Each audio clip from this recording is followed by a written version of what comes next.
Hi, welcome to our channel Good New. Do you have any idea how prosperous the battery business will be in 2022? In times of scarcity, discarded battery recycling has grown into a $100 billion industry. Since the increasing promotion of new energy cars in 2013, batteries have become an essential component of the new energy vehicle manufacturing process. In general, a car's power battery has a service cycle of 5 to 8 years. When the battery capacity deteriorates to 60% to 80%, it is time to retire. According to research, the first batch of new electric vehicle batteries will be retired in 2020 to 2021. In 2020, China will have decommissioned around 200,000 tons of power batteries, about 25 GWh.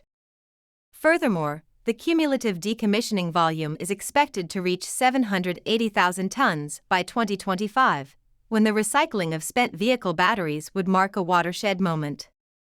Many problems, though, lie ahead. What are the difficulties? Before we begin today's video, please subscribe to our channel so that we may continue to make videos. Let us now return to the subject at hand. In China, for example, there are already 40,600 businesses involved in power battery recycling.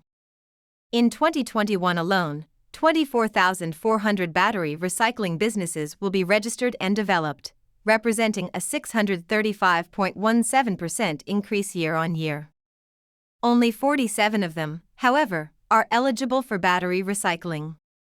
At least 70% of existing battery recycling enterprises are engaged in trading, experts say, adding that many companies just play the role of used batteries second-hand merchants, buying at cheap costs and selling at high prices.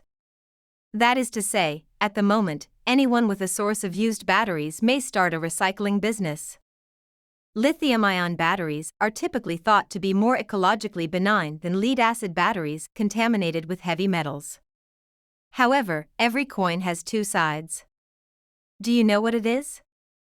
In reality, modern energy cars not only have no carbon emission reduction advantages over fuel vehicles in the manufacturing process, but rather produce higher carbon emissions owing to power batteries. Furthermore, incorrect disposal of destroyed batteries can pose major environmental and safety risks. The power battery is reported to contain lithium iron phosphate, lithium manganate, lithium cobaltate, and other metals. The metal components and compounds in waste batteries will pollute the atmosphere, water, and soil if they are landfilled, burned, composted, or otherwise disposed of. As a result, it is reasonable to predict that, in the context of carbon neutralization, spent batteries will be recycled and regenerated.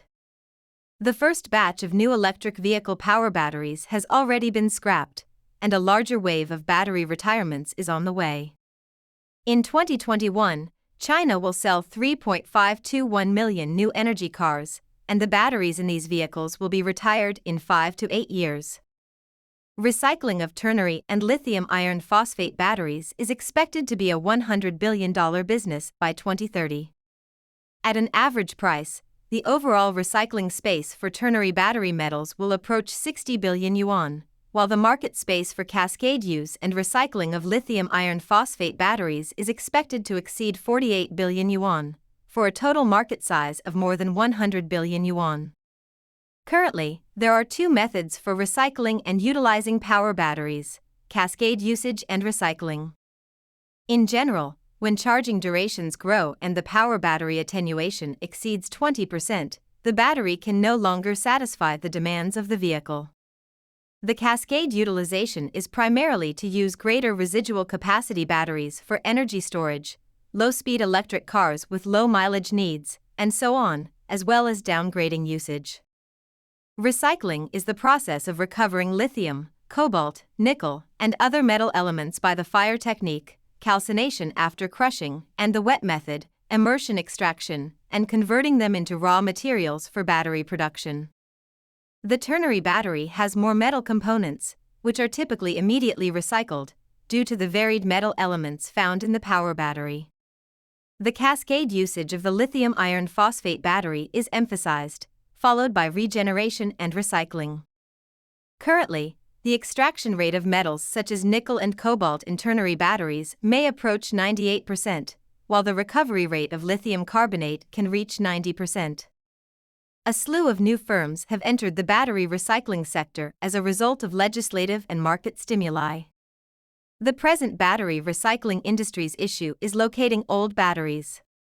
Because batteries are supplied from battery producers to vehicle companies, and car companies to customers, battery property rights have been transferred several times, resulting in the dispersion of trashed batteries.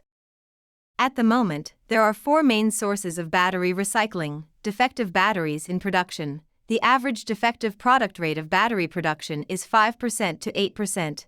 Batteries on experimental vehicles of car companies, batteries in the hands of after-sales vehicles, and real batteries of retired batteries.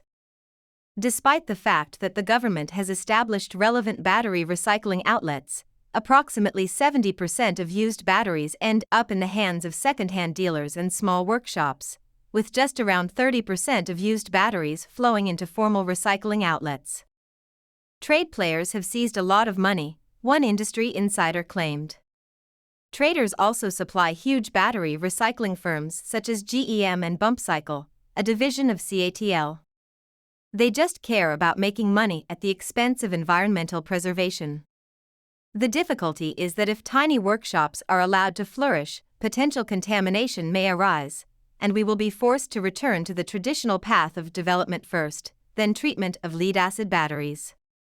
Aside from acquiring old batteries, battery recycling is not yet completely advanced in terms of technology and recycling procedure. Using cascade usage as an example, from a technological standpoint, the BMS management mechanism such as battery capacity and battery attenuation is not ideal in the process of cascade recycling, making cascade battery sorting problematic. Many old batteries have varied years and product models. As a result, on the one hand, testing costs remain high, but on the other hand, product uniformity cannot be assured. As a result, the application of Echelon battery products is still in its early stages, and while it may be used to small-scale energy storage, it is difficult to apply to large-scale energy storage. It is also difficult to build a reverse logistics process for battery Echelon items from a commercial standpoint. After all, people prefer to utilize new batteries over defunct ones. Furthermore, recycling factories for retired battery goods are dispersed, and the collecting and shipping expenses of battery recycling businesses are rather expensive. The sector is still in its infancy, experts say, and there is still a lot of opportunity for adaptation and progress. After all, battery materials have changed in the last 5 years and will change in the future 5 years, implying that recycling items and recycled goods change each year. It also implies that the recycling process equipment and legal requirements will undergo significant changes. In my opinion, it should be acknowledged that, as a key component of the automotive sector, battery recycling necessitates the participation and collaboration of both upstream and downstream businesses in order to minimize environmental damage and maximize resource recovery. After all, what we do with the battery's history determines our future. Thanks for watching in this video. You can add your ideas or suggestions below. Please keep following our channel and like our videos.